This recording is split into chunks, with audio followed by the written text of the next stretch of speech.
Jahurivana Srinandana Abhaya Charanaya Indari Jahurivana Srinandana Abhaya Charanaya Indari Dulabhamaya Kanchana Dulabhamaya Kanchana Tarumuni Bhavati Tarumuni Bhavati Sita Tapa Bata Varishana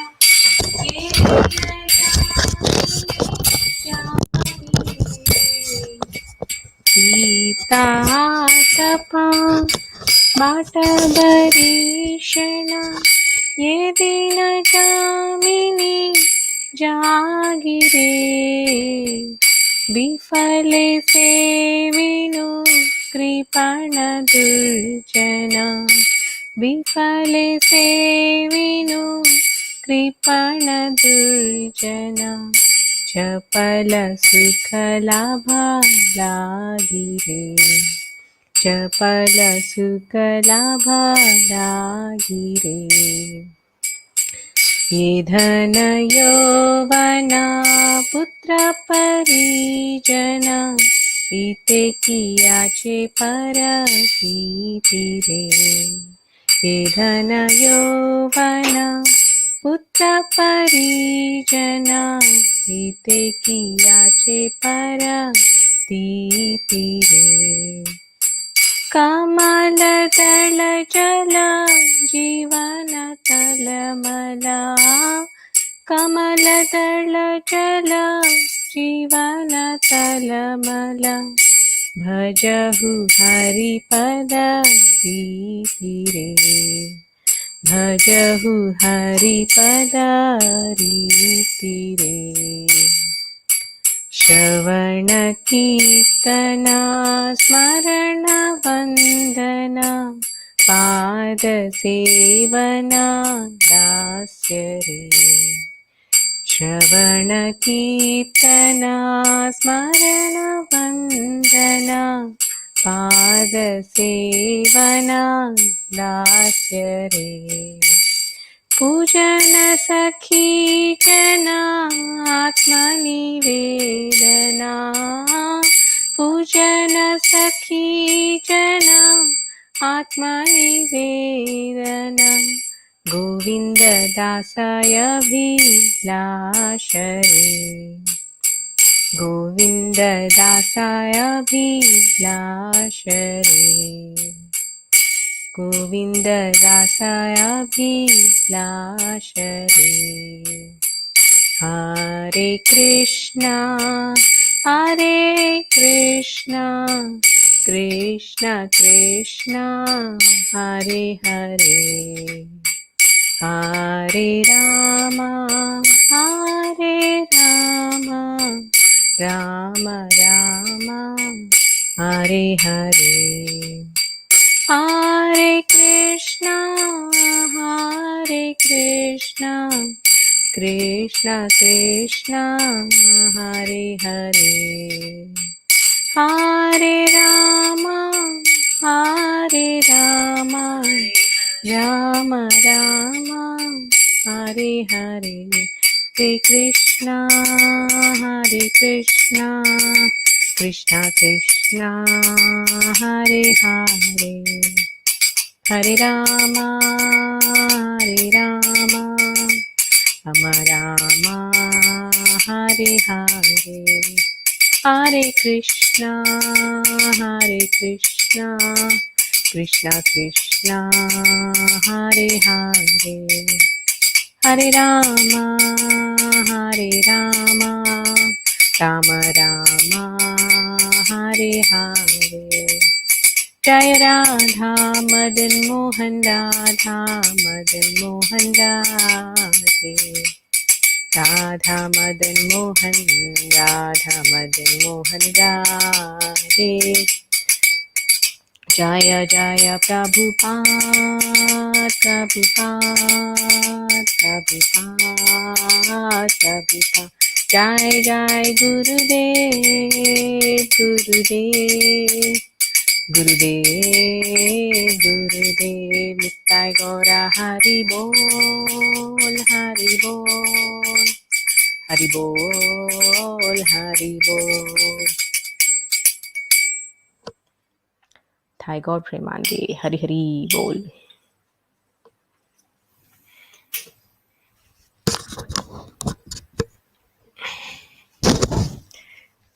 Hare Krishna. I welcome all devotees. So we will begin our session with the prayers and reading of the verse from Srimad Bhagavatam. Om Namo Bhagavate Vasudevaya. Om Namo Bhagavate Vasudevaya. Om Namo Bhagavate Vasudevaya. Reading from Srimad Bhagavatam, Canto 9, Chapter 18, Text 6 and 7. Shri Shuka Uvacha Ekada Danavendrasya Sharmishtha Nama Kanyaka Sakhi Sahasra Samyukta Guruputrya Cha Bhamini Devayanya Purodhyane Pushpita Druma Sankule Vyacharat Kala Geetali Nalini Puline Bala एकदा दानवेन्द्रस्य शर्मिष्ठा नाम कन्यका सखी सहस्रसंयुक्ता गुरुपुत्र्या च भामिनी देवयान्या पुरोद्याने पुष्पिता द्रुमसङ्कुले व्यचरत्कलगीताली नलिनी पुलिने बला एकदा दानवेन्द्रस्य शर्मिष्ठा नाम कन्यका सखी सहस्रसंयुक्ता गुरुपुत्र्या च भामिनी देवयान्या पुरोद्याने पुष्पिता द्रुमसङ्कुले व्यचरत्कलगीताली नलिनी पुलिने बला. Translation. Shukadev Goswami said, one day, Vrishaparva's daughter Sharmishtha, who was innocent but angry by nature, was walking with Devayani, the daughter of Shukracharya, and with thousands of friends in the palace garden. The garden was full of lotuses and trees of flowers and fruits, and was inhabited by sweetly singing birds and bumblebees. ॐ अज्ञानतिमिरान्धस्य ज्ञानाञ्जनाशलाकया चक्षुरुन्मिलितं येन तस्मै श्रीगुरवे नमः. श्रीचैतन्यमनोभीष्टं स्थापितं येन भूतले स्वयं रूपा कदा मह्यं ददाति स्वपदान्तिकं. वन्देऽहं श्रीगुरो श्रीयुतापदकमलं श्रीगुरून् वैष्णवांश्च श्रीरूपं साग्रजातान् सहगना रघुनाथान्वितं तं सजीवं साद्वैतं सावधूतं परिजनासहितं कृष्णचैतन्यदेवं श्रीराधा कृष्णपदान् सहगणा ललिता श्रीविशाखान्वितांश्च नमो विष्णुपदाय कृष्णप्रेष्ठाय भूतले श्रीमते भक्तिवेदान्तस्वामिनिति नामिने नमस्ते सारस्वते देवे गौरवाणी प्रचारिणे निर्विशेष शून्यवादी पाश्चात्यदेशतारिणे. हे कृष्णा करुणा सिंधु दीनबंधो जगत्पते गोपेश गोपिका कांत राधा कांता नमोस्तुते. तप्त कांचना गौरांगी राधे वृंदावनेश्वरी वृषभानुसुते देवी प्रणमामि हरिप्रिये. वाञ्छाकल्पतरुभ्यश्च कृपासिन्धुभ्य एव च पतितानां पावनेभ्यो वैष्णवेभ्यो नमो नमः. जय श्री कृष्ण चैतन्य प्रभु नित्यानंद श्री अद्वैत गदाधर श्रीवासादि गौर भक्तवृंद. हरे Krishna Krishna Krishna Hare Hare Hare Ram Ram Ram Hare Hare.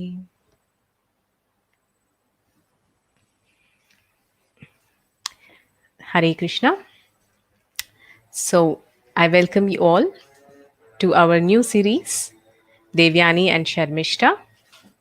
Thank you all for being with us through our journey, through our first topic, which was Devahuti, and then series Rukmini Devi. So it was such a wonderful pleasure to be in your association and then study the scriptures and gain so much of wisdom by having regular talk shows with our senior devotees. It was really such a growing experience for me, and I hope it has helped all of you too. So today we are moving to our next topic, that is Devyani and Sharmishta. And they are not ordinary personalities. They are very, very powerful personalities. So before we get into the details of the topic, we have started our session today with the beautiful bhajan by Govinda Das about Bhajahure Mana Sri Nandanandana. So in that bhajan, when this bhajan was specifically sung by Srila Prabhupada, he used to stress Dullabha Manava Janama Satsangi. The Dullabha Manava Janma, Prabhupada used to repeat so many times and with such intensity. Because it through that he's telling all of us, Dullabha Manava, with lot of difficulties, after many, many, many births in different species, we have got this rare and rare opportunities of a human birth. So, since we have received this rare and golden opportunity of human birth, let us utilize it for its true benefit. The true benefit is God realization. So, just like a sandalwood is used for a great purpose, that is, purpose of giving the oil which is meant for the service of the Lord, and it should not be used for an ordinary purpose like cooking. Similarly, this human body, which is a gift of the Supreme Lord, it's which we have received after so many births, after going through millions of species, it has to be utilized for the ultimate purpose of God realization by satsanga. Only in satsanga this is possible. So that's the satsanga, the friendships of devotees. That is the topic of our day today.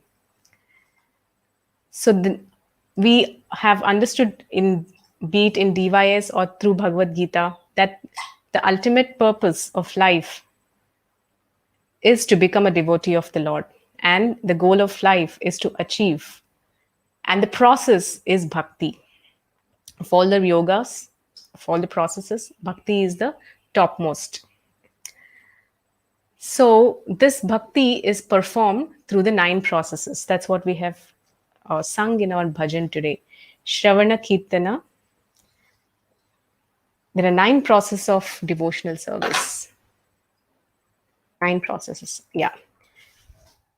So for all of us who are new, so let us see what are these 9 processes. Shravanam. Shravanam means hearing. Kirtanam. Kirtanam means glorifying the Supreme Lord. Smaranam. Smaranam is remembrance. Actually, Prahlad Maharaj signifies this process of smaranam, remembrance of the Lord. Then, Pada Sevanam. Goddess Lakshmi represents Pada Sevanam. Then there is Archanam, deity worship. Then Vandanam, it is offering prayers to the Lord. Then there is Dasyam, that is depicted by Hanuman, that is offering service to the Lord.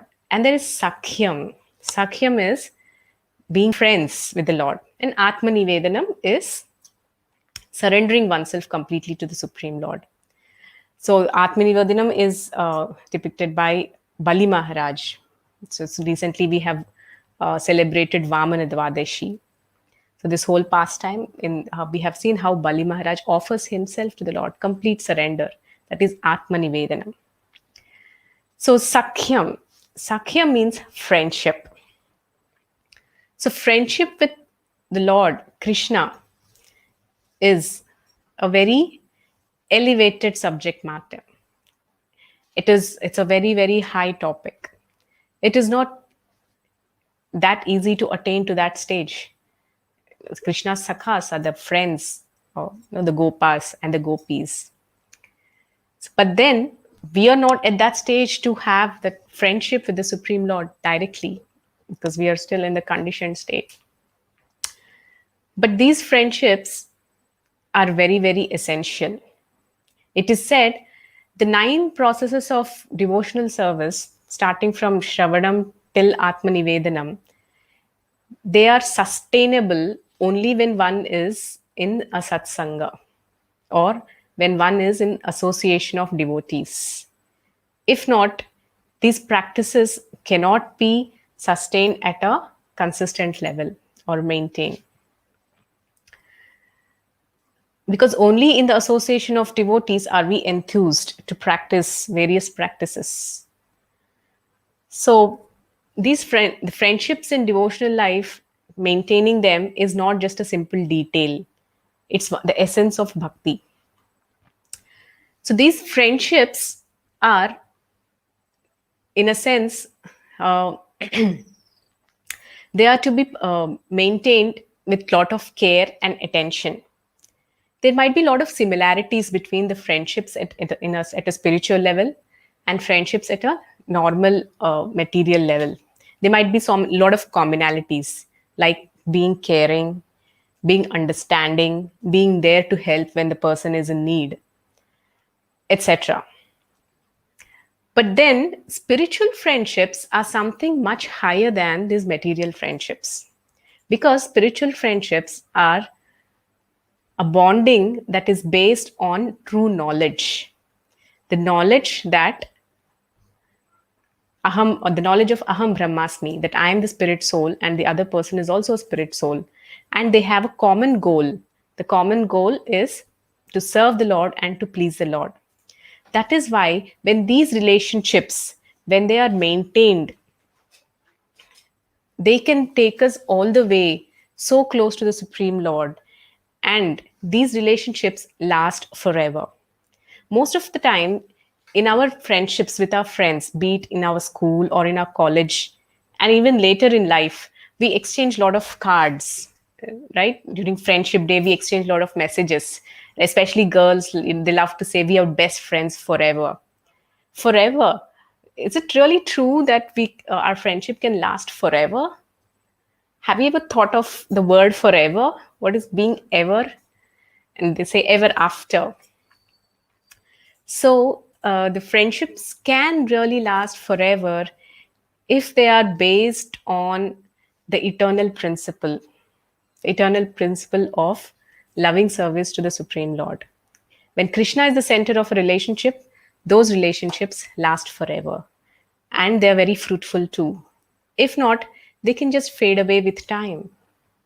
If we just look back and see how many of our friends do we remember from our childhood, from our school.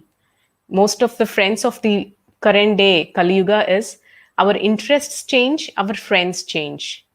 Like I'm from a basketball background. Now my interest has changed to baseball. I get new friends.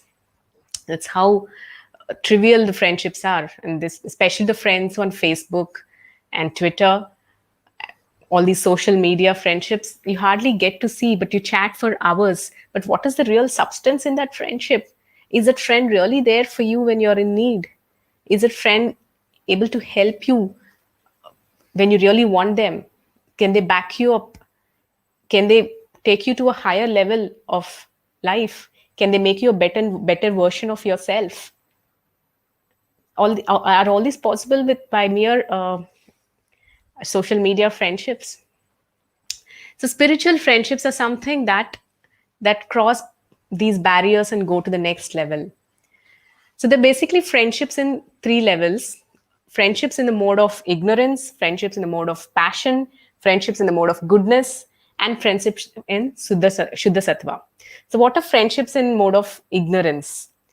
Those friends which help you, not help you, which take you or inspire you to get into a lower version of yourself, that is, get you into intoxication, get you into gambling or all such nonsensical things. These are friendships in the mode of ignorance, those which make you violent towards others. These are the friendships that are friendships in the mode of ignorance. What are friendships in the mode of passion? Friendships in the mode of passion are those relationships which make you uh, get more money or more fame, more prestige, or even make you more lusty for the opposite sex. So these are the friendships in the mode of passion. Basically, the friendships in the mode of passion and ignorance, they uh, they make you more buried into the lower propensities of the self. Then there are friendships in the mode of goodness. These are desirable friendships. Friendships in the mode of goodness, these take you into leading a moral life, being having integrity, being honest, being truthful, being compassionate. So these are the friendships that inspire you to stick to ethics and have some moral values in life. These are very desirable friendships. These are friendships in the mode of goodness. Then there are friendships in Shuddha Sattva. These are the spiritual friendships. These are the friendships which enthuse you, inspire you to to be the best of you in order to serve the ultimate purpose of pleasing the Supreme Lord, which take you together on the path of devotional life. So if you have these friends in Shuddha Sattva, then you're very, very fortunate because they are really going to help you go through the most beautiful and important journey of your life and elevate yourself to the higher realms. So, with that, we will start our discussion today about two friends, Devyani and Sharmishta, whom I said they're very powerful people. They're very powerful friends back in Dwapar Yuga. They powerful because the son of Devayani is Yadu, from whom came the Yadu dynasty. The son of Sharmishta is Puru, from whom came the Kuru dynasty. So Yadu dynasty is where in which Lord Krishna himself took birth, and the Puru dynasty is where is a dynasty in which the Pandavas have taken birth. All the five Pandavas who are the great devotees of the Lord, they have taken birth. So the Kuruvamsha and Yaduvamsha have come from Devayani and Sharmishta. So very powerful ladies. So who is Devayani? So Devayani, let's get into the story. Devyani is the daughter of Shukracharya. So please listen to this story very attentively. It has a lot of interesting twists and turns. If you just are inattentive for a few minutes, you will miss out the story. So please be attentive. Towards the end of the whole session, I'll ask you some questions. Okay? So the story goes like this. Long ago, Shukracharya is the guru of all the daityas or demons or rakshasas. And whereas Brihaspati is the guru of all the devatas. So Shukracharya was was trying to convince his disciples to have a peace truce with the devatas, having some peace talks. Okay. So why is it that he wants to have peace talks with the devatas? Because basically demons and demigods are always at a clash. They always fight with each other. Why is it they want to have a peace talk? This is because Shukracharya wanted to go and do tapasya for some times. I mean, for a long time. So in the meantime, the devatas might take advantage and come and attack the daityas. So that's the reason proactively the daityas go and along with Shukracharya to have some peace talk with the devatas, saying that so to initiate those talks, they ask Prahlad Maharaj. Prahlad Maharaj is born in demoniac family. Somehow Shukracharya convinces Prahlad Maharaj to please come take us to the demigods and let's have a peace talk. Prahlad Maharaj agrees, okay, because it's a peace talk.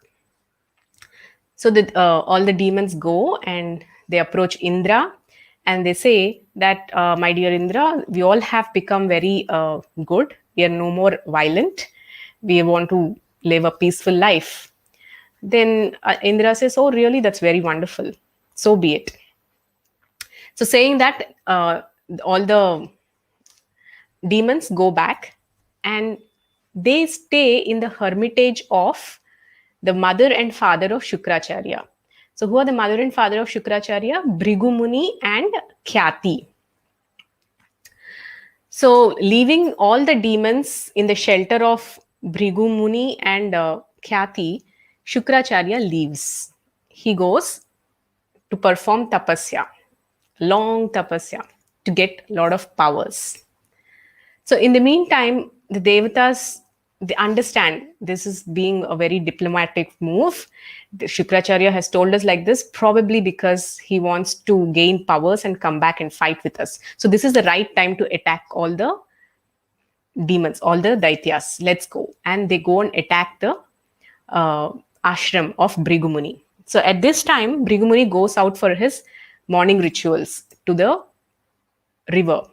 So nobody is there in the hermitage except Khyati. So they start attacking all the Danavas. So Khyati, because all of them have taken shelter of their hermitage, she becomes very ferocious and angry. So she utters some mantras, the power of which stop all the Devatas. And furthermore, she utters certain mantras by which she freezes Indra. So as soon as Indra is frozen, Lord Vishnu comes into the picture because Lord Vishnu is always the protector of demigods. And he absorbs the frozen body of Indra into himself. But Khyati, she thinks that as long as Indra is alive, there is always a threat to the Daityas. So she starts uttering a mantra, and Vishnu, knowing that what mantra she is uttering can actually kill Indra, he raises his Sudarshan Chakra and he immediately beheads Khyati. Meanwhile, Bhrigumuni comes back home. So when he comes back home, he sees his wife lifeless and dead with her head fallen apart. And by his mystic powers, he understands that it is Vishnu himself who has beheaded her with his Sudarshan Chakra. And he feels so depressed and angry. And he says, Lord Vishnu, you are supposed to be the protector. And how could you behead a woman? And he curses Lord Vishnu, saying that you will be born as a human and you will suffer from separation from your wife for a long time. Saying this, Bhrigu Maharshi actually brings back his wife to life. So Vishnu, when Bhrigu Muni curses him, he smiles and he leaves. So meanwhile, seeing all the Devatas, seeing Khyati come back, then with his mystic power, Bhrigu Muni brings his wife back to life. And all the Devatas seeing Khyati come back to life, they flee. They go back to their heavenly abode. Meanwhile, Shukracharya, he finishes his tapasya. Now, how he does his tapasya? Upside down. He is with his head on the ground. For thousands of years, he does very massive penance. And pleased by this, Lord Shiva himself appears. And he says, your tapasya is fructified. Now I bestow you with all powers and you are invincible. Nobody can conquer over you. And he gives him all the powers.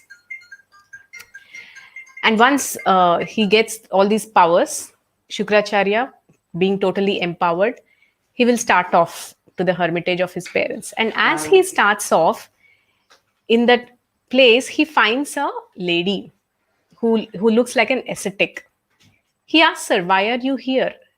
And then she smiles. And then he understands that when he is actually performing the tapasya by being upside down, there is one lady who has been coming and massaging his feet.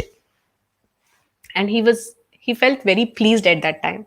So Shukracharya tells, I am very pleased with you, lady. Tell me, what can I give you in benediction? And she says, I am Jayanti, the daughter of Indra. And I request you for this benediction that please accept me as your wife. So Shukracharya marries Jayanti. And he makes her invisible. Invisible love story. So he makes her invisible, and that's how they continue their affair. That Shukracharya is visible, but his wife is not visible. So with this, he goes back to the hermitage. So meanwhile, what happens? The Devatas get to know that again Shukracharya has completed his tapasya. Now he's fully empowered. He's going to come and really destroy us. So we have to do something about it. The Devatas are very proactive. They're of course far more intelligent than the humans. We need the 7 habits of highly effective people, where being proactive is the first very habit. We need all these, but Devatas are naturally proactive, so they're always thinking.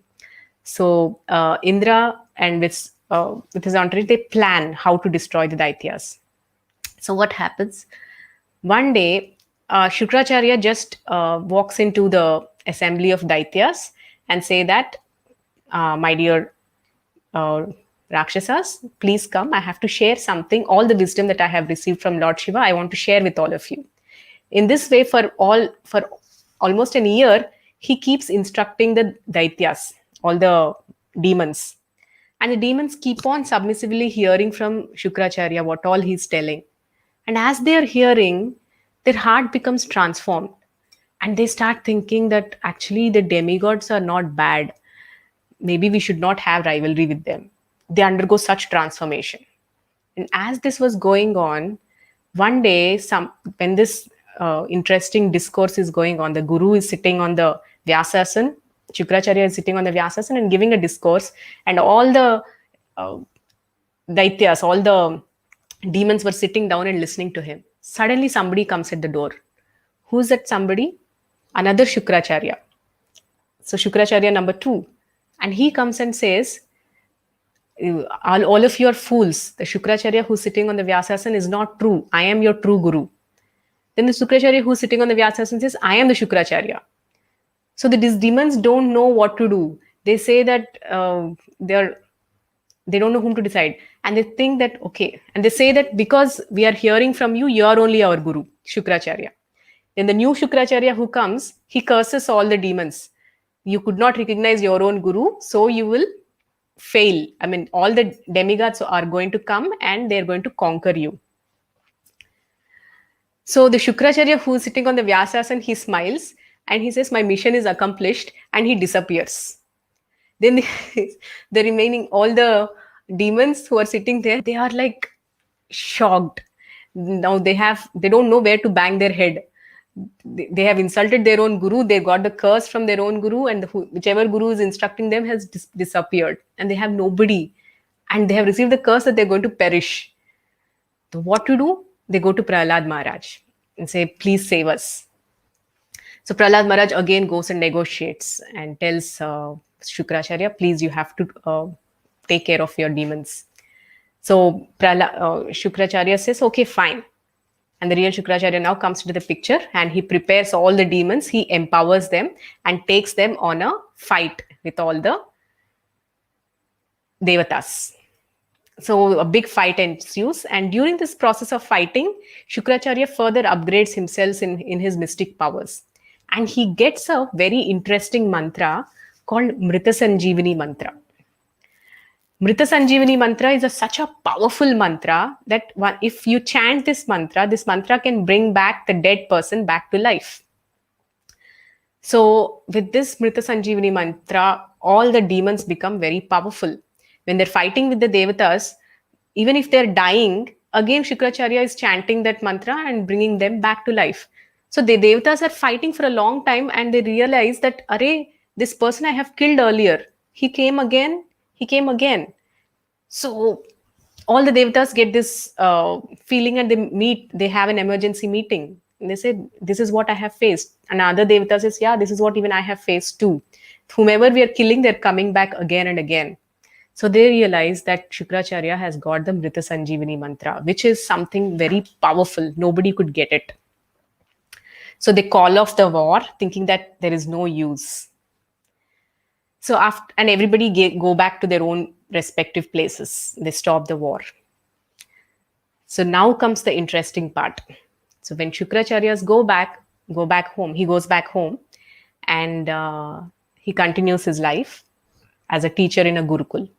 So one day to his Gurukul, an interesting student comes. He's very effulgent, and he has such innocence in his face that anybody's heart would melt seeing him. And he comes and introduces himself that I am Kacha, Kacha, Kacha. And he introduced himself as none other than the son of Brihaspati, who is the sworn enemy of Shukracharya. So, and he says, I have come to be a student of yours.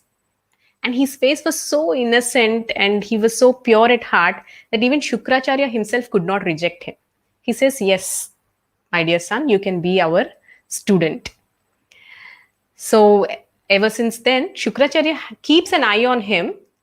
But on the other hand, Kacha, he was such a wonderful student that for 500 long years, he continues serving his guru in a very menial way. And he helps him with his household duties. And he was so spotless in his character that Shukracharya then, he trusts him for everything. But all the other demons, they keep poking Shukracharya. They say, no, he is from the demigod's clan. You have to get rid of him. But Shukracharya says, he's good. You shouldn't think of him like that.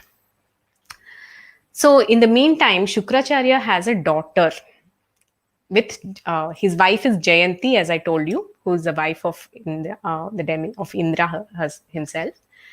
So they both have a daughter whose name is Devayani. So Devayani is the daughter of Shukracharya. So during the period of Kacha as a student of Shukracharya, so Kacha did not have any friends because none of the demons befriended him. The only friend whom Kacha had was Devayani. He was very good friends with her, and Devayani too served him and helped him in various works, etc. And even Kacha, whenever he used to go to the forest, he used to bring beautiful flowers and give them to Devayani. So as days passed by, Devayani actually started falling in love with Kacha. So what happens? The demons, they are further infuriated seeing Devayani and Kacha together. So what they do, when Kacha goes to the forest to bring some flowers, they kill him. And they kill him in such a ruthless way, they make him into pieces and throw him in different directions. So when he does not return, Devayani grows very fearful. So she goes and tells her father, my dear father, Kacha did not return home. And Shukracharya sees her very, very anxious and he gets a doubt why she is so anxious. Anyway, but both of them go to the forest searching for Kacha. They don't find him anywhere. And finally, they go to the place where he usually goes, and there they see shreds and pieces of the dresses that he's wearing and some flesh thrown into different parts. Then Devyani gets so wild. She starts sobbing and she tells her father, Father, look at this, what the demons have done. Please bring him back to life. Then Shukracharya, seeing the plight of his daughter, he chants the Mrita Sanjivani mantra and he brings him back to life. So not once, again and again the demons try to kill him. They kill him, in fact. But every time Shukracharya chants the Mrita Sanjivani mantra and he brings him back to life. So now that all the demons come and plan, this is not working out. Now let's think of something that will really work. And all the masterminds come together and they plot a big murder plan. So what was the plan? Now, next time Kacha comes to the forest, they again kill him. This time they burn him. And whatever ashes came from burning, they take those ashes, put it in a herbal drink, and they give it to Shukracharya to drink. Shukracharya, not knowing what it is, he consumes it completely. So the entire drink, it goes into his stomach. So again, when Kacha does not return home for a long time, again Devayani becomes very, very panicky. Then again she goes and goads at her father. My dear father, Kacha has not returned home still. And Shukracharya waits and he gets the doubt. Why is my daughter so worried about Kacha more than me? Then he kind of understands what is going on in the background. But still, Shukracharya, with his mystic potency, he understands where is Kacha. Then the soul of Kacha speaks from his stomach. Said, Gurudev, I am here, I'm in your stomach. in the powder form. Then Shukracharya understands, oh, you're here. Then he tells Devyani. Uh, Shukracharya tells Devyani, my dear daughter, see, this is what happened. Now, Kacha is in my stomach. Now, if I have to use the Mrita Sanjivani mantra, he will come out of my stomach after my stomach is bursted. So, I will die. So, now you have to choose between me or Kacha. This is such a testing time for a girl. If a girl has to choose between parents and lover, that's the most difficult choice to make. That's such a intense situation. So what does Devyani do? Devyani says, she becomes very adamant. I want both of you. I want Kacha, I want you too. And if she further implores, my dear father, you're very intelligent. I don't think this is such a problem that you cannot solve with your great intelligence. And she pushes. So Shukracharya, which daughter, which father will not agree, will not like to please his daughter? He will do anything for a daughter. So Shukracharya says, okay, fine. Then he will talk to Kacha, who is inside his stomach. He says, my dear Kacha, listen to me. I am going to give you the Mrita Sanjivani mantra, which I have not given anybody till date, because this mantra can be handled by only a pure Brahmana, a first class Brahmana.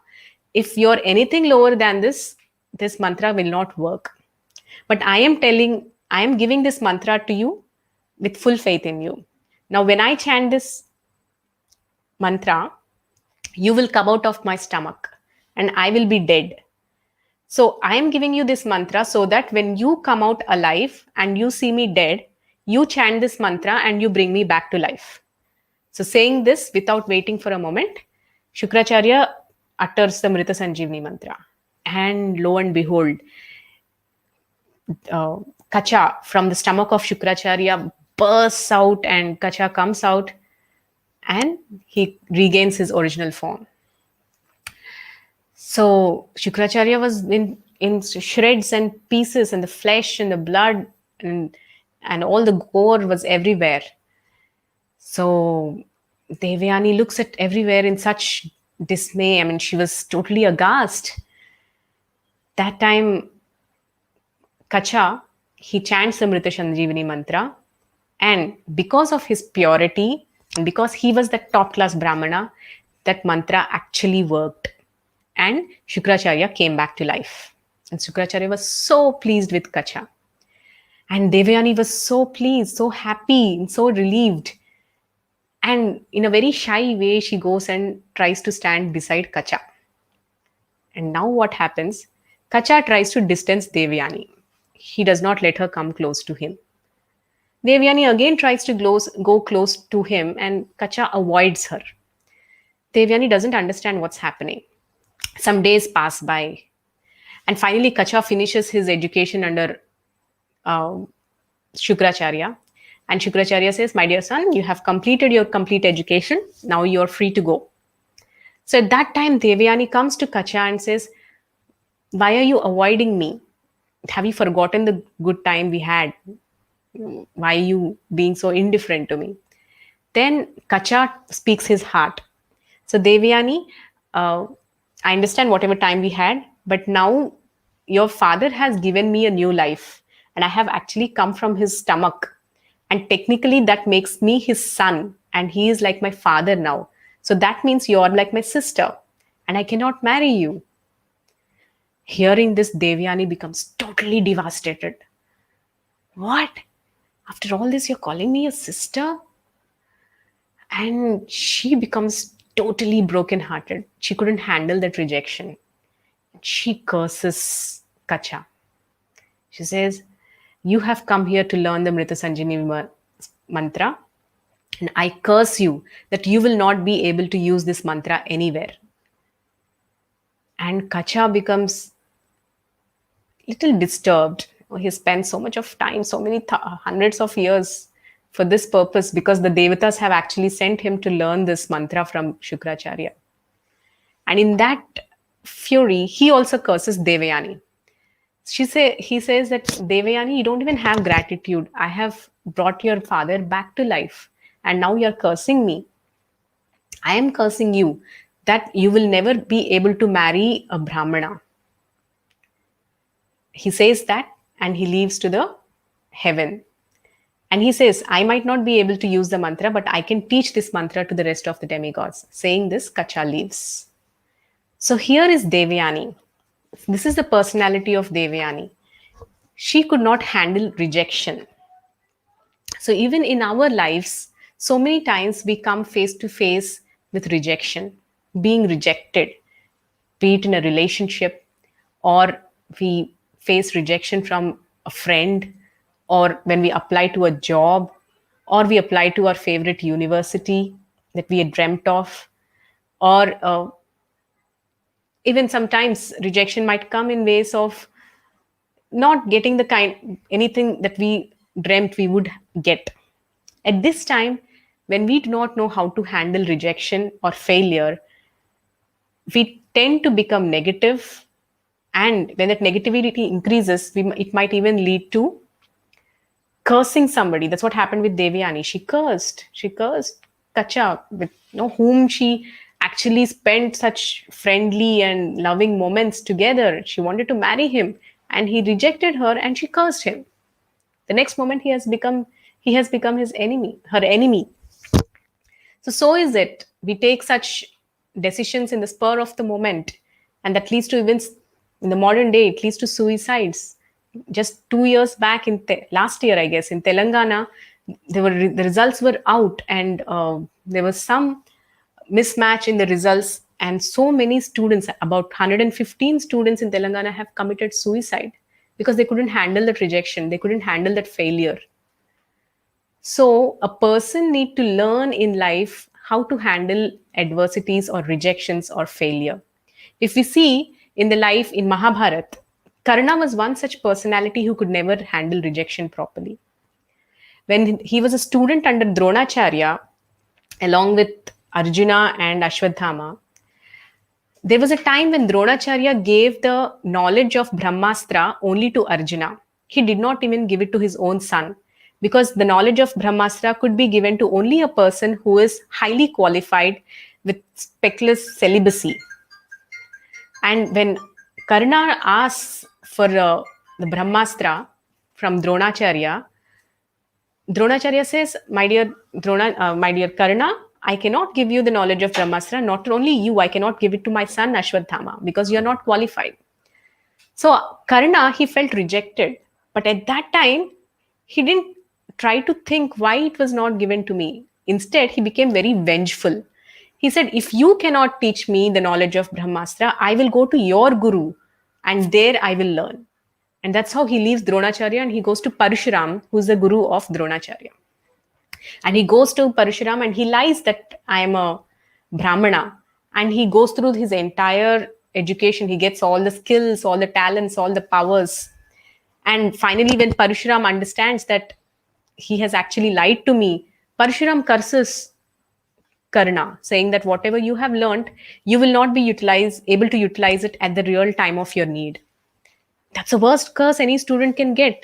Imagine you're preparing for your IIT for 2 long years with all the strain and putting in your hard efforts, and finally you get a curse saying that you will not be able to remember this knowledge at the time of your exam. You will be the topper in the mock tests, in the class test, you'll be a college topper, everything. But at the time of writing the IIT exam, you cannot remember. What's the use? And that was a curse he received from Parshuram. So this is the way how people who cannot handle rejection, who cannot handle failures, develop a wrong attitude that makes them failures again and again and again in life. Because devotional life is all about attitudes. On the other hand, when you see the attitude of the devotees, how they handle rejections and failures. You see Arjuna, he was cursed by Urvashi, that you become impotent. That is such a horrible curse for a Kshatriya who was so powerful, famous in all the three worlds. A curse to become impotent, a hijda. But Arjuna took it gratefully, and he in fact utilized it fruitfully during his Agyatvas for 1 year. So devotees with their right attitude and through their humility, through tolerance, and through their dependence and surrender to the Lord, they have the capacity to transform even a curse into a blessing. And that's the attitude we all should try to cultivate in trying to handle rejection. We see this in the life of all devotees, be it Arjuna, be it Maharaj Chitraketu, be it Maharaj Parikshit, be it Lord Krishna himself. Lord Krishna himself was cursed by Gandhari, but he just accepted it with a smile. So, what makes us different? What makes devotees different from the non-devotees is not that reversals are absent in their lives, but the attitude in which they handle reversals in their life. So this was Devyani, and oftentimes, if we do not correct our attitudes at a particular point of time, the same attitude chases us, and it becomes a part of our personality, and the same attitude chases us life after life after life. So Devyani, here we see her, a phase in which she could not handle a rejection and she reacted by cursing. And it's the same Devyani who just goes ahead with the same traits as we go through the remaining part of the story. So Devayani then goes back, coming back to the story, Devyani goes back to, what's the time? Okay, so Devyani goes back to her father, Shukracharya, and they live in the kingdom of Vrishaparva. And King Vrishaparva's daughter is Sharmishta. So Sharmishta and Devyani become very good friends. So one day, they both are having a nice, beautiful walk in the garden. They're walking hand in hand, and along with thousands of maids, because Sharmishta is a queen. She has so many maids attending to her. So all of them walk in the gardens with it was like an any other beautiful day. It was like a picnic amongst the trees, and beautiful lotuses were blossoming in the lakes, and all the birds were chirping, bees were buzzing, and as they were walking through, they found a beautiful lake. So all the girls, they were so excited, and they wanted to take a nice bath. So they removed their clothes and they jumped into the lake and they were taking their bath. And suddenly what happens is Lord Shiva, along with Parvati Devi, he comes on through that way on his bull. And seeing Lord Shiva pass by, all these girls become very conscious because they're taking their bath in the lake. They wanted to go and cover themselves. And Sharmishta also runs, and to cover herself, she puts on a dress. See, it's a moment of panic. You're so shy, and Lord Shiva is there. She immediately picks up the clothes there, and she puts on herself. And she doesn't realize that what she put on is actually not her dress, and it is Devayani's dress. And Devayani comes, and she sees Sharmishta wearing her clothes. Sometimes some people have this attitude that nobody should use my things. They become very finicky with that. They're very, very serious about it. They take it as an offense. Don't use my plate, or don't use my pen, don't use my book. They're very possessive about their items. Especially some people don't drink in my glass. Very particular about. So Devyani was one such person. She's a Brahmani, and she has certain principles. So she sees Sharmishta wearing her dress. She comes to Sharmishta, and she uses such language, such abusive words. She says, Sharmishta, look at this servant maid. She does not even know the right etiquette. She dares to put on my dress. Who are we? We belong to the Brahmana class. And Brahmana class are those who are worshipped by the Supreme Lord himself. And I come in the dynasty of Bhrigu Maharshi. What is our lineage? What is our birth? And you are like a dog who came to come and steal the clarified butter that was meant for the sacrifice. And what you have done just now is like a Shudra trying to recite Vedic knowledge. This was too much for Sharmishta to take. Now, Sharmishta was a Kshatrani, that she comes from the Kshatriya family. As soon as she heard this cruel word, she became like a snake, like a serpent hissing. When a serpent is hissing in anger, how it looks like. So Sharmishta became like that. How dare you say this to me? She says that, and without waiting a moment, she starts off her verbal fire. She says, "You people are like beggars. You come to our court and you wait for us to throw away something so that you can pick up, like how crows wait in the courtyard." So, and she called her a dog and she called her a crow. And because crow is such a, we call it a scavenger, right? Whatever is left over, which we don't use, and we throw it away, the crow comes and picks up. So Sharmishta tells Devyani, you're like crows and you're the beggars. You come to our house to beg for something which we throw away. And Sharmishta does not waste more time. Kshatriyas are people who show things in action. So what she does, she throws Devyani's dress away and she holds Devyani and she pushes her into a well. Dang. And this is this was such a fight. And what happened next? What happened to the ship of their friendship? Have you heard of Titanic? So I think you all can see it there in the picture. So what happened to this ship? It broke. It collapsed. It started sinking. It sank. Sometimes words that are fired at somebody cannot be taken back. And these words are not normal words. These days, we can't even take one wrong word. These days, we can't even take silence. Forget wrong word. We can't even manage being ignored. Something like this, we cannot even imagine. There is proper blasphemy at all levels. Devyani, she was so I mean, she called her a dog, she called her a shudra, and she was so boastful about her lineage. If you see here, Devyani, she had a high superiority complex about herself. It's one thing to be superior, but it's another thing to have a superiority complex. And when a person has that, they cannot make proper friendships. There's a beautiful verse in Srimad Bhagavatam. Gunadhikan mudam lipset anukrosham gunadhama maitrin samanad anvikchen natapera vibhuyate. So, Gunadhikan mudam lipset. Those who are superior to you, you have to be pleased by their presence.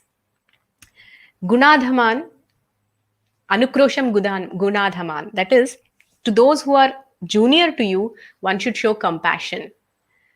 Maitrin Samanad Anvichin. That is, those who are equal to you, you should make friendship with them. If you are doing just these three things, the threefold miseries of life don't affect. That's what Bhagavatam is saying. But what do?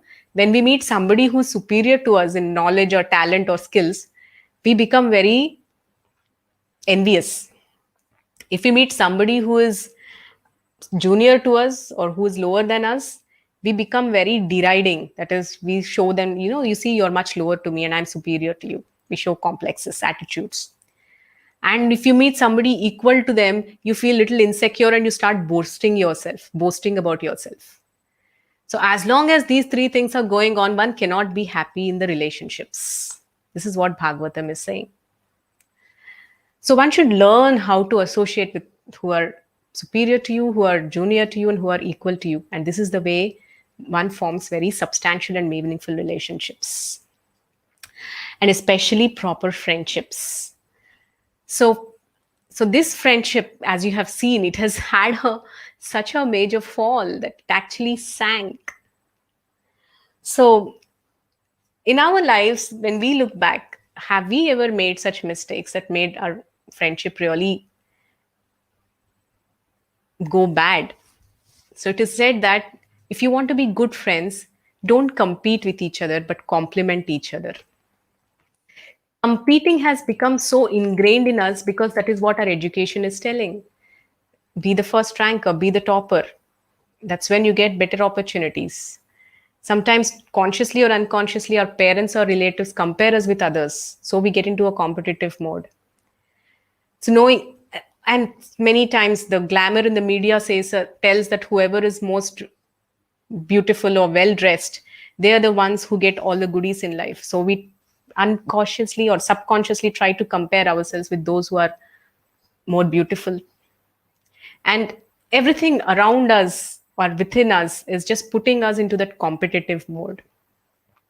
And that's the unfortunate thing, is that the same competitive nature, we bring it into our relationships, into when we enter into spiritual life also. So education should make us more self confident and self sufficient individuals, rather than who become competitive. Those who are not self confident, who don't trust themselves, they are the ones who become competitive.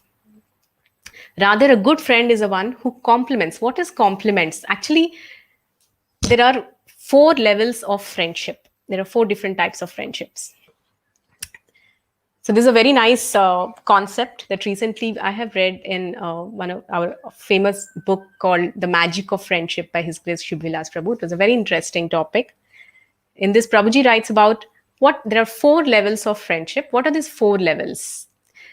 I will describe these levels and just try to think of one person who comes to your mind when I speak about this level. Okay, so level one. Level one are called the associates or bandhus.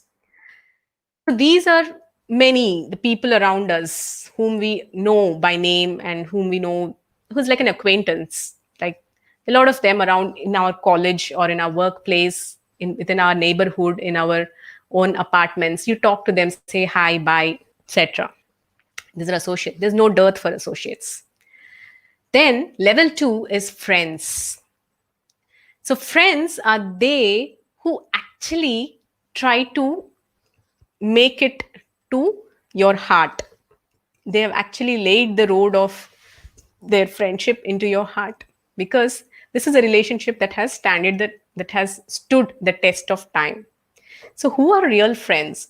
So real friends are those who inspire you and encourage you in going and meeting your goals, who are there for you when you're feeling low, who share good camaraderie with you, who share your joy, and who are with you when you're in pain, and who help you achieve your goals. And they are not envious of you for your success. So these are good friends. So you can just think of somebody who's at this level of friends. And such friends are very important to have in life. And if you have them, just hang on to them and just keep them and try to preserve these relationships. Then there is level three of relationship, level three of friendship, which is called the confidential friends. These are very, very, very rare. So these confidential friends are they who, in whose presence you start becoming a better version of yourself. They upgrade you. They actually, even if you spend a short time with them, you come back feeling very surcharged. You come back feeling very positive. You come back feeling invigorated. You come back with more direction in life. Even if it is little time that you spend with them, you get a lot of energy in spending time with them. And these are the people who know you better than yourself and who thinks about you many years ahead of what you can think about your life. So these friends are very rare. If you can identify any such friend in your life, you are very fortunate. And the fourth level of friendship, this is called best friends. Best friends is also called suhrit. This is the rarest of friendships. And most of the time, if a person can have a suhrit in life, they are super fortunate. And if you can have such a friend, just never, ever, never let go. So suhrits or best friends are they who who can play any role in your life to, basically these are the people who can sacrifice anything in life for you. The word sacrifice is very important, because these people, they just are so desirous of seeing you progress in life. They're just so desirous of your success, and they're just happy making you reach that success in life, and they take on to any role. And one of the greatest example of this is the friendship between Arjuna and Lord Krishna. And when, for example, when Arjuna was confused, Krishna has taken on the role of a guide. When he was about to fight, Krishna took on the role of a strategist. When he had to go to the war, Krishna took on the role of his charioteer. And when he was in pain, Krishna was there to give him all the support. And in good times, Krishna was such an amazing companion to Arjuna. So at different times, he played different roles and he could do anything for Arjuna. And so could Arjuna could die for Krishna. This is the Suhrit kind of friendship, top class. It's one in a million, very rare to find. Sometimes people can't even have such friends. But if you do have one in your life, it is the most precious asset that you can ever have. So these are the 4 levels of friendship. Actually, Bhartrihari Niti Shataka, it speaks about what is the nature of 2 good friends. We also speak about this in Telugu, right? That 2 best friends are like milk and water. So why are they compared to milk and water? Even we say a lot of times when you're newly married, "Meer palu neella aipovali" ani. So why they compare to this milk and water? So when milk and water is mixed together, what happens? Milk gives its good quality to water. And at the same time, water gives it quantity to the milk. And when they're brought to boil, the water says that I will jump into the fire first, and it jumps into the fire first. And milk, unable to bear the separation of the water, it goes along with the water and it goes into the fire. That is how inseparable milk and water are. And when they're mixed together, milk and water, they're at peace and they're so nicely, so intimately joined together. No hassles. So that is why the Niti Shataka and Bhartrihari's compares great relationships, intimate relationships to milk and water because of the element of sacrifice, because how they mix so well together and how they add value to each other. So this is one of the aspect of good friendships. They add value to your life. So here is, as I said, I hope you're all ready with your. Before we go to the yeah. So before we go to the next session, I hope all of you are ready with your pen and a book. I have one question. Quickly, write down 5 qualities that you expect from your good friend. 5 qualities you think that my friend should have. I just give you 1 minute time.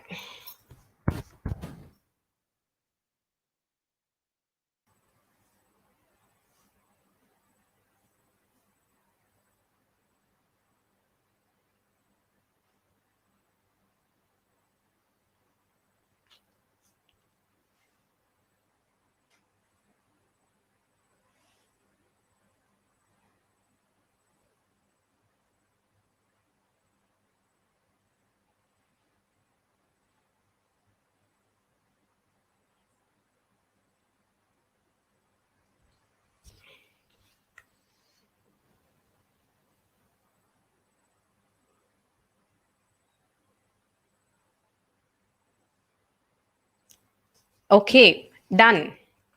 So you have written 5 qualities that a good friend should have.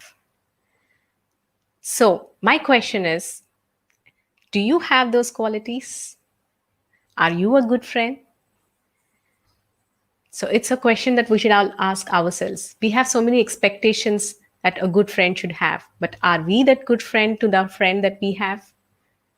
So this is a quick self-assessment about how good a friend are you. So please be with me. Keep your paper and pen ready. I hope it's ready already. Now, there are 10 questions that are going to come on your slide.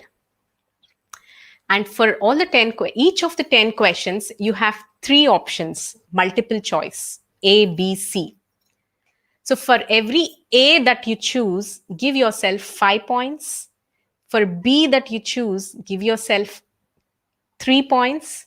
And for the C that you choose, give yourself 1 point. I hope you're all ready. Question number 1. A good friend confides to you about something embarrassing that has happened. Confides to you means they share a secret with you about something that it's very embarrassing that has happened with them. Yeah, a good friend shares her secret with you. So what is your reaction to that secret? A, you keep the information secret and confidential because you don't want to break the trust.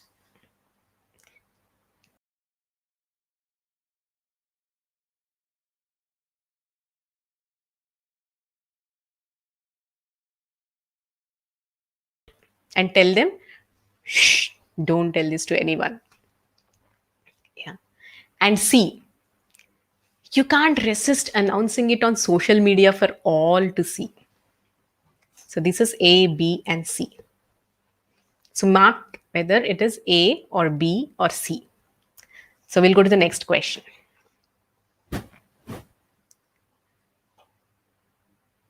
You're ready to go for a party where you have been asked to bring along a friend.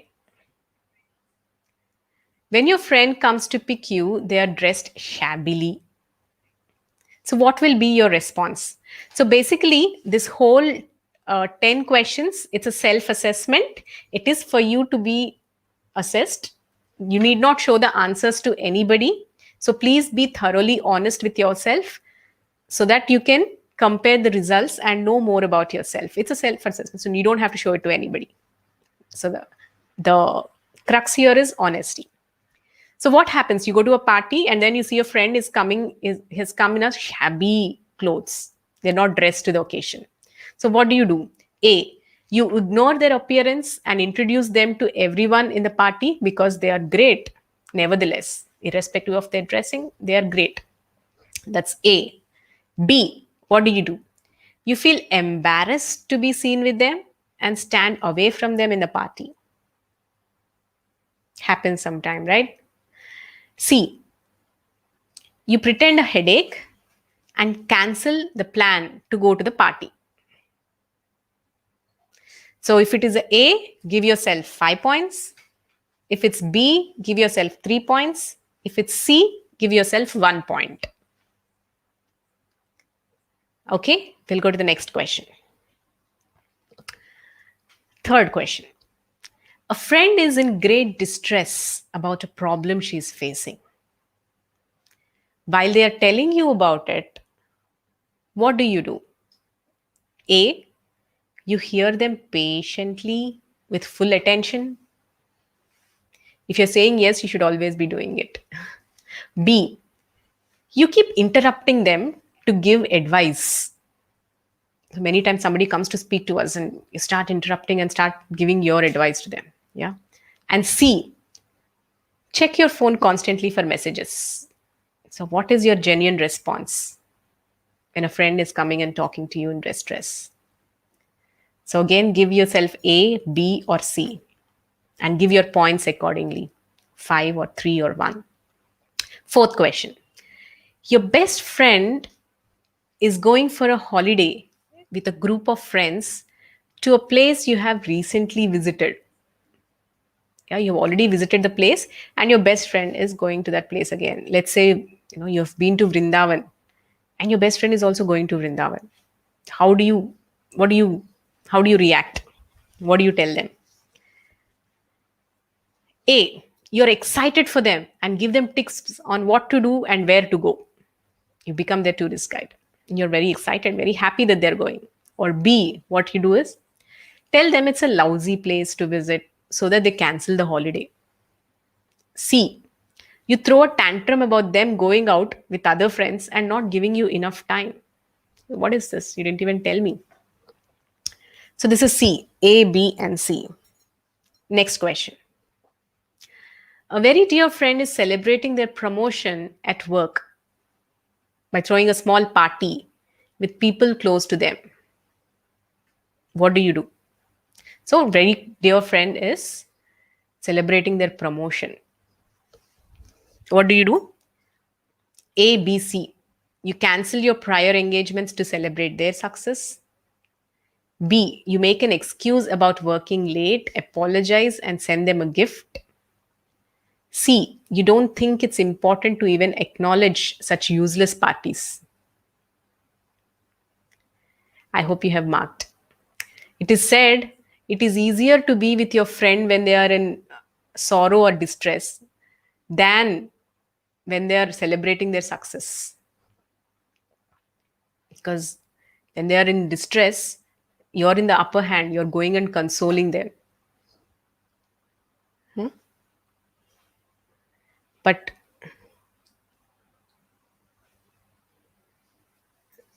okay, yeah. But when they're but they're celebrating the success, hardly anybody goes to be with them because they are in that upper end. Okay, sixth question. When you're with friends for dinner, what do you do?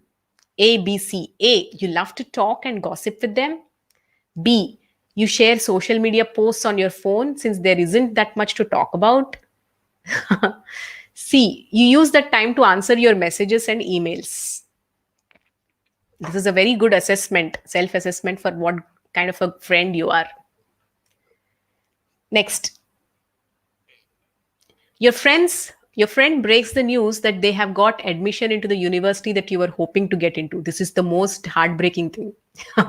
Your friend, they say that, yeah, I got it, I got into MIT or I got into Harvard or whatever. What is your reaction? A, you feel elated and excited for your friend. B, you surely feel happy, but why? But wonder why it wasn't you instead. Why this person got into IIT? Why not me? C, you're so upset you don't talk to them for days. Sometimes better avoid that person. It's a very relevant question, I guess. Then, question 8. You're in a dilemma because you had planned to go to temple with a friend, but your partner is suddenly available and wants to meet. Partner in this is for probably the married Matajis. And if you're not married, you can take it as another friend who wants to go out for a movie. Something like that, you can think. So what do you do? So there's this good friend with whom you are planning to go to the temple. So what do you tell that person when you're in a dilemma? So you tell the partner you already have plans. B, you tell your friend that something urgent came up and you reschedule the plan for the temple because you're more interested in the movie. And C, you cancel the temple plan abruptly and rush to see your partner. What is your reaction? Then ninth, I hope you have given yourself the points. Then nine, when at restaurants or a mall, what do you do? A, you always insist on sharing the bill. B, you wait for someone else to pay and offer to pay for yourself later. And C, you allow others to pay for you. And 10th and the last question. Your gang of friends is divided between going to a museum and to a park. So, what is your reaction? A, you're happy to go with what the majority wants as long as everyone is together. B, you insist on your choice. C, when it's not where you want to go, you throw a fit and refuse to go with them. So, I hope you're done with giving yourself the marks, the points. So you can just quickly take half a minute to add up all your scores. We will see how good a friend you are. Yeah, I'll just give you half a minute because I guess you're all good at maths. Half an hour should be sufficient.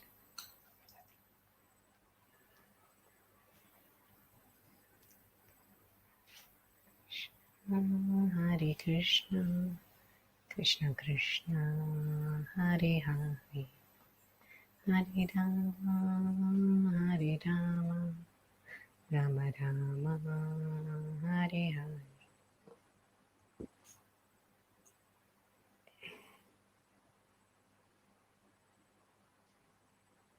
Yes, so you got your scores.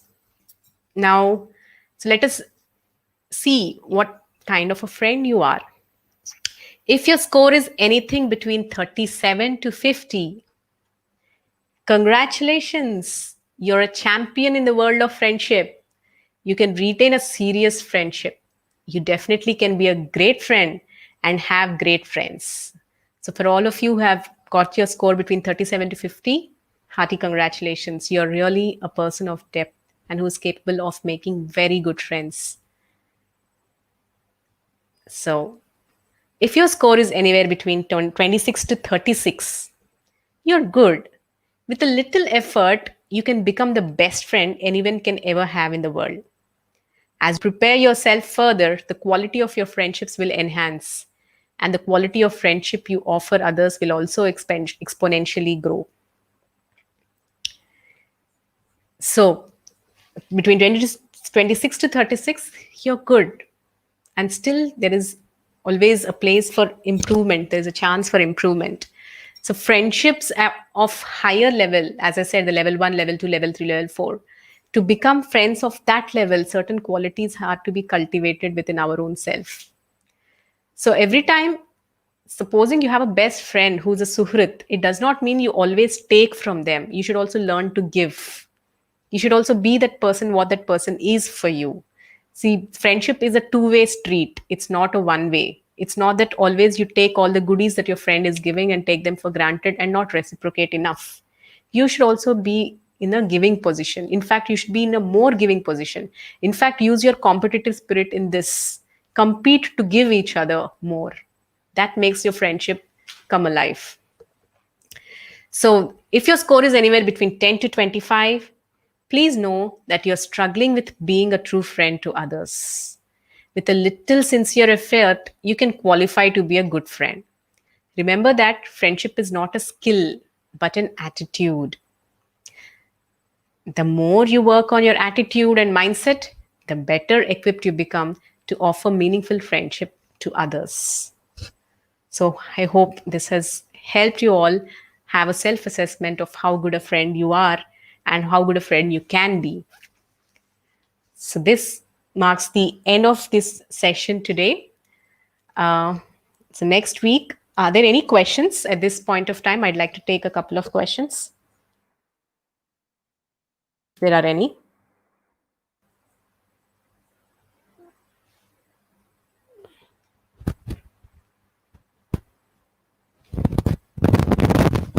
Okay. Thank you very much. Srila Prabhupada ki jai. Srimad Bhagavatam ki jai. Hare Krishna.